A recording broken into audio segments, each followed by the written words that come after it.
नमस्ते सदा वत्सले मातृभूमि। राहुल गांधी फिर फंसते दिखाई दे रहे हैं और अब की बार मुझे लगता है असम में सरकार बन गई तो राहुल गांधी और उनकी पार्टी के बहुत सारे लोगों के ऊपर फर्जी, स्प्रीड आउट, मानहानि और बहुत सारे केसेस होने वाले हैं। ये केस इसलिए होने वाले हैं क्योंकि राहुल गांधी की पार्टी ने सीरियस एलिगेशन लगाए हैं। राहुल गांधी ने पब्लिक मीटिंग में कहा कि हेमंत विश्व शर्मा सबसे भ्रष्ट आदमी है। राहुल गांधी ने पब्लिक मीटिंग में कहा कि हेमंत विश्व शर्मा कॉमनल आदमी है। अगर हिंदुत्व की रक्षा करना, इस्लाम के चरम पंथ को न मानना, अतिवादिता को न मानना, या जो अतिवादिता है या फिर मैं कहूं तुष्टिकरण है, उस तुष्टिकरण के खिलाफ काम करना, तो राहुल गांधी का मतलब है वो कॉमनल है। ये कॉमनल उनकी डिक्शनरी में उनसे नहीं निकला, उनके पहले भी लोग ऐसा ही कहते हैं क्योंकि हिंदुत्व के लिए जो काम करेगा, देश के लिए जो काम करेगा, राष्ट्र प्रथम का जो सोच कर रखेगा वो कॉमनल है। इसलिए हमेशा से ये भारतीय जनता पार्टी को सांप्रदायिक पार्टियां कहते रहे, संप्रदाय के आधार पर, जबकि हिंदू धर्म है। अगर वो हिंदू के आधार पर चलते हैं तो हिंदू एक धर्म है, संप्रदाय है ही नहीं। संप्रदाय तो केवल ये हैं जो एक ईश्वरवादी माने जाते हैं, जो किसी पैगंबर को मानते हैं, जो पैगंबर के आधार पर ही सारी दुनिया का स्वांग रचते हैं, वो सांप्रदायिक माने जाते हैं क्योंकि वो ही संप्रदाय होते हैं। हिंदू तो धर्म है और सनातन उसको कहते हैं। हिंदू अगर धर्म है तो धर्म की व्यापकता ये है कि वो सारे संसार में जो तत्व बना है उस तत्व की व्याख्या करता है, उसके साथ अपना संबंध जोड़ता है, उसका आदर और सम्मान करता है। यही हिंदुत्व है, यही धर्म है। सूर्य का धर्म है, पृथ्वी का धर्म है, नदियों का धर्म है, चंद्रमा का धर्म है, पेड़ों का धर्म है, सबके नदी सबके धर्म है। तो क्या वो कुछ मांग रहे हैं, आराधना मांग रहे हैं? ऐसा है नहीं, लेकिन हिंदू समाज वो करता है। हेमंत विश्व शर्मा के खिलाफ इतना से हो जाता तो ठीक था, मान लेते कि ये पॉलिटिकल एलिगेशन है।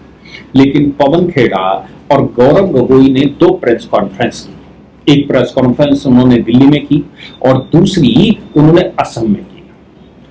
हेमंत विश्व शर्मा की पत्नी के खिलाफ, यानी कि मुख्यमंत्री के पत्नी के खिलाफ 3 पासपोर्ट का इशू उठाया और 3 पासपोर्ट का इशू ये कहते हुए उठाया कि उनकी पत्नी 3 अलग अलग पासपोर्ट रखती है और मुस्लिम देशों के रखती है। अब हेमंत विश्व शर्मा को उनके ही हथियार से मारने का प्रयास हुआ।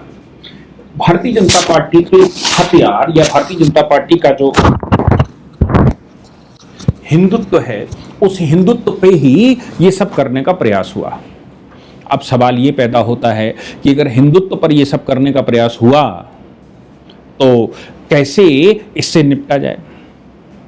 हेमंत विश्व शर्मा ने एक प्रेस कॉन्फ्रेंस की और प्रेस कॉन्फ्रेंस में कहा कि हमने और मेरी पत्नी ने सेपरेट एफआईआर दर्ज करवा दी हैं। मैंने और मेरी पत्नी ने एफआईआर दर्ज करवा दी हैं। इस बात की एफआईआर है कि हमारे खिलाफ झूठ बोला गया है और ये पाकिस्तानी हैंडलर से, बड़े ध्यान से सुनिएगा, उन्होंने एलिगेशन लगाया कि पाकिस्तानी हैंडलर के द्वारा कोई यूट्यूब पर और सोशल मीडिया पर एक वीडियो डाला गया।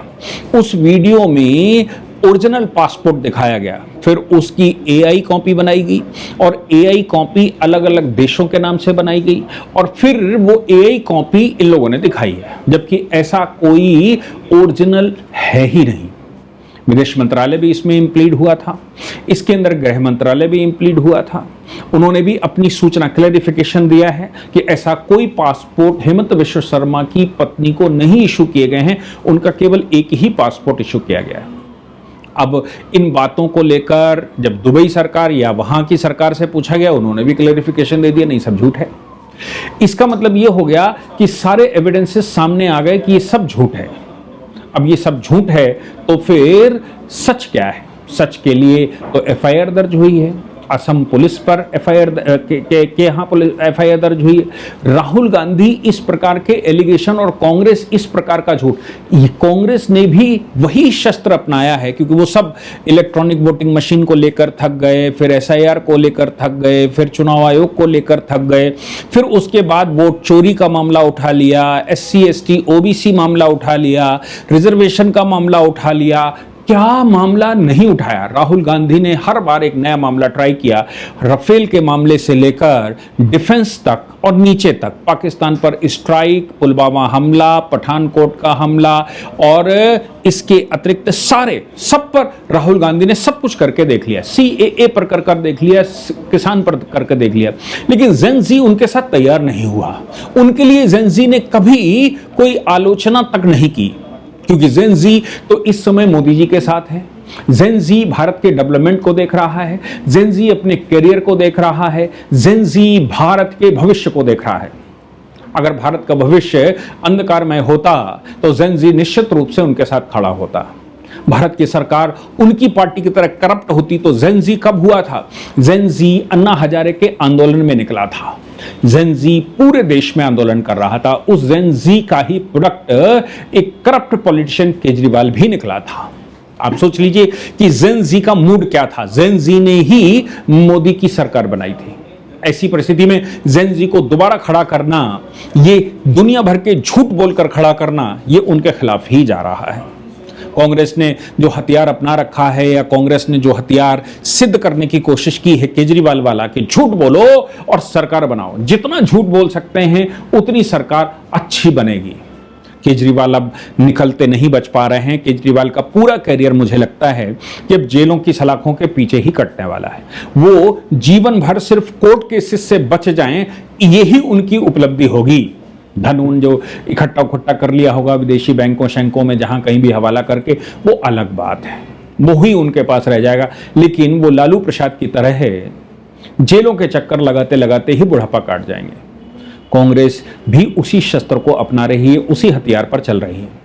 इसलिए जब हेमंत विश्व शर्मा जी ने आज प्रेस कॉन्फ्रेंस की और उन्होंने कहा कि हमने FIR दर्ज करवा दी है, और FIR मैंने और मेरी पत्नी ने सेपरेटली दर्ज करवाई हैं, इसके अलावा विदेश मंत्रालय ने भी इसको संज्ञान में लिया है, तो मैं समझता हूं कि देश की इंटीग्रिटी, देश की सॉवरेंटी, देश की फॉरेन पॉलिसी पर इस प्रकार के झूठे प्रहार करना अब और ज्यादा खतरनाक हो जाता है। और हेमंत विश्व शर्मा की सरकार बनती है, ऐसा लग रहा है कि बनती तो दिख रही है, लेकिन अगर बनती है वाकई में, तो राहुल गांधी के लिए और कांग्रेस के लिए असम में और बड़ी समस्याएं खड़ी होने वाली हैं।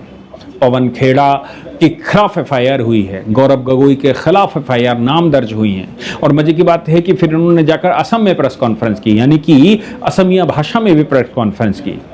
ये इतने बड़बोले हो गए हैं कि कुछ भी बोलने को तैयार हैं, बिना क्रॉस वेरिफिकेशन के, बिना किसी सबूत के, बिना किसी प्रकार के एविडेंस के, ये कुछ भी करने को तैयार है। आप सोच लीजिए, ये चुनाव है और जितने इस प्रकार के कर रहे हैं, केजरीवाल ने किया वो निपट गए, ममता बनर्जी ने किया वो निपट गई, अभी ये कर रहे हैं। कितना निपटेंगे? हालांकि निपटे हुए तो हैं ही, लेकिन कितना निपटेंगे ये भविष्य बताएगा। जय हिंद, जय भारत, वंदे मातरम।